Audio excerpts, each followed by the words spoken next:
क्या आपने कभी गौर किया है, जैसे ही आप नहाने जाते हैं अचानक पेशाब का दबाव बढ़ जाता है। कभी ऐसा लगता है कि अभी तक कुछ नहीं था, लेकिन जैसे ही पानी शरीर को छूता है पेशाब की इच्छा जाग जाती है। क्या ये बस एक संयोग है या इसके पीछे कोई खास वजह छुपी है? जिंदगी में कोई भी घटना बस यूं ही नहीं होती, हर छोटी छोटी चीज के पीछे कोई ना कोई वजह होती है। अब सवाल ये उठता है कि नहाते वक्त हमें पेशाब क्यों आती है? क्या ये हमारे शरीर की कोई कमजोरी है? क्या ये किसी बीमारी का संकेत है, या फिर ये दिमाग और शरीर के बीच गहरे रिश्ते की तरफ इशारा करता है? बस सोचो, अगर ये सिर्फ शरीर का एक सामान्य काम होता तो हर कोई इसे इतना गहराई से क्यों महसूस करता?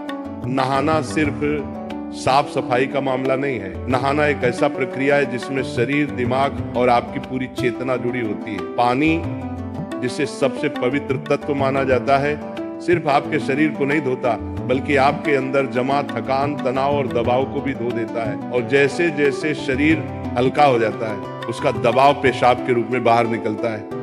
लेकिन ये तो बस सतह की बात है, असली कहानी इससे कहीं गहरी है।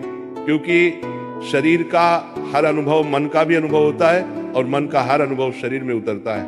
तो जब आप नहाते हैं ये सिर्फ एक जैविक प्रक्रिया नहीं है, ये आपके मन और शरीर के बीच एक बातचीत है। अब सोचो, जब पानी तुम्हारे शरीर को छूता है तो क्या होता है? तुम्हारी त्वचा के हर रोम छिद्र में हलचल मच जाती है, तंत्र का तंत्र सक्रिय हो जाता है। ठंडक या गर्म पानी का एहसास दिमाग को ये बताता है कि शरीर को कुछ छोड़ने की जरूरत है और उसका पहला तरीका पेशाब करना होता है। लेकिन ये पूरी सच्चाई नहीं है, क्योंकि अगर ये सिर्फ ठंडे पानी का असर होता तो फिर जब हम गर्म पानी से नहाते हैं तो ये क्यों होता? अगर ये सिर्फ मूत्राशय की वजह से होता तो नहाने से पहले ये क्यों नहीं होता और पानी गिरते ही अचानक क्यों होता है?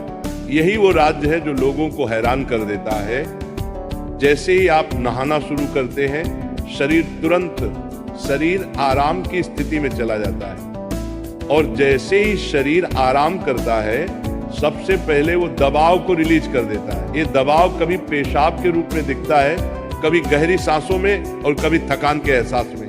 इंसान तब तक दबाव में रहता है जब तक वो खुद को छोड़ना नहीं सीखता। नहाना, पानी में डूबना, ये सब काम इसलिए अच्छे लगते हैं क्योंकि ये आपके अंदर के बोझ को हटा देते हैं। बस याद करो कि कभी गर्मी में जब तुम ठंडे पानी से नहाने बैठते हो तो पहला छींटा ही पूरा शरीर एक झटका महसूस करता है।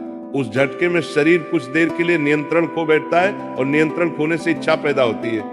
अब आप सोचेंगे कि क्या ये हर किसी के साथ होता है? हाँ, लगभग हर किसी ने कभी न कभी इसे महसूस किया होता है। लेकिन फर्क ये है कि कुछ लोग इसे सामान्य समझकर भूल जाते हैं और कुछ इसके पीछे छुपे राज की तलाश शुरू कर देते हैं। और जो तलाश शुरू करता है वो जिंदगी के असली ज्ञान के करीब पहुंच जाता है। क्योंकि यहाँ एक नाजुक बात छुपी है, पानी और पेशाब दोनों एक ही तत्व से बने होते हैं।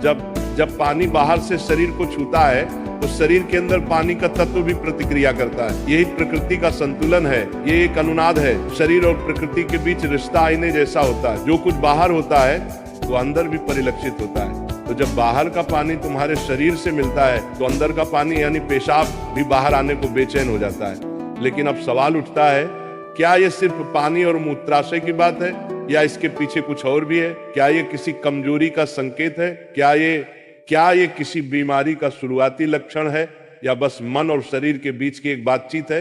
यहीं से हमारी यात्रा शुरू होती है, शरीर के विज्ञान से लेकर आध्यात्मिक दृष्टि तक। क्योंकि अगर हम इसे बिना समझे सामान्य कहकर नजरअंदाज कर देंगे तो हम जीवन के एक बहुत बड़े संकेत को खो देंगे। तो चलिए अब इस रहस्य को और गहराई से समझते हैं। हर बार जब तुम कुछ छोड़ते हो, कुछ रिहा करते हो, तो वो तुम्हारे बोझ से आजादी देता है। लेकिन ध्यान रखना, ये सफर आसान नहीं होगा, क्योंकि जो दिखता है वो सच नहीं होता और जो नहीं दिखता वो गहरा सच होता है।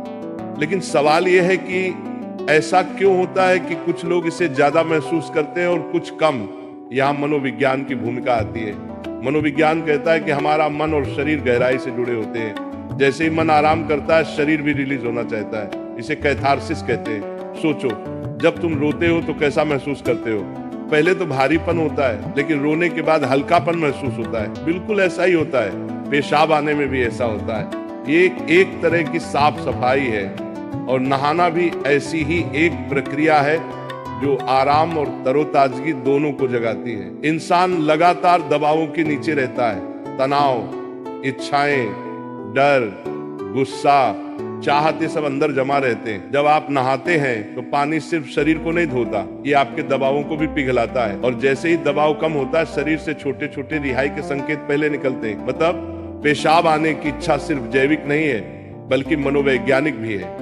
ये इस बात की निशानी है कि जैसे ही आप आराम में, शरीर राहत चाहता है। पानी सिर्फ शरीर को साफ नहीं करता, ये आपके अवचेतन तक पहुंचता है, क्योंकि पानी का अस्तित्व बहुत गहरा है। आप माँ के गर्भ में पानी से घिरे हुए पैदा हुए थे। आपके पहले अनुभव पानी से जुड़े होते हैं, इसलिए जब भी पानी आपको छूता है, आपका अवचेतन सक्रिय हो जाता है। इसीलिए नहाना इतना सुखद लगता है। इसीलिए पानी में डूबना, किसी झील या समुद्र के किनारे बैठना इतना आरामदायक होता है। और इसीलिए जब भी शरीर पानी से टच करता है तो वह तुरंत राहत चाहता है, क्योंकि ये उसकी सबसे पहली अनुभूति होती है। हर बार जब पानी तुम्हें छूता है तो गर्भाशय का अनुभव वापस आ जाता है। गर्भ में तुम पूरी तरह आराम में थे, कोई तनाव नहीं, कोई दबाव नहीं। पानी का माहौल और राहत पाने का एहसास ही वजह है कि नहाते वक्त पेशाब आना स्वाभाविक होता है। लेकिन अब एक सवाल बचता है, क्या नहाते वक्त पेशाब आने की इच्छा सिर्फ एक सामान्य रिफ्लेक्स है, या ये किसी बीमारी का संकेत भी हो सकता है? विज्ञान मानता है कि अगर ये बहुत बार होता है, बहुत ज्यादा तलब होती है, आप इसे कंट्रोल नहीं कर पाते, तो ये ओवर एक्टिव ब्लैडर या किसी और मेडिकल कंडीशन का संकेत हो सकता है। लेकिन अगर ये कभी कभार होता है तो ये बिल्कुल नेचुरल है, बिल्कुल सामान्य है। अब सोचो, क्या आपने कभी ध्यान दिया कि ये तलब तभी बढ़ती है जब पानी डाला जाता है? मतलब यहाँ ट्रिगर पानी है, और पानी सिर्फ शरीर को नहीं छूता, बल्कि दिमाग और सबकॉन्शियस को भी। तो असली सवाल ये है कि क्या आप इसे बस एक प्रॉब्लम मानकर नजरअंदाज कर देंगे, या इसे एक संकेत के रूप में लेंगे कि दोनों शरीर और मन को आराम चाहिए, हल्कापन चाहिए, आजादी चाहिए। हर तरह की रिहाई सिर्फ जैविक नहीं होती, ये आध्यात्मिक भी होती है। आपको छोटे छोटे रिहाई के मौके दिए गए हैं ताकि आप एक बड़े रिहाई की तरफ बढ़ सकें। पेशाब, आंसू, हंसी, ये छोटे रिहाई के तरीके हैं, लेकिन ध्यान सबसे बड़ी रिहाई है। मतलब अगर आप समझ पाओ कि इच्छा क्यों आती है, तो ये सिर्फ एक शारीरिक अनुभव नहीं रहेगी, बल्कि ध्यान की तरफ एक कदम बनेगी। चलो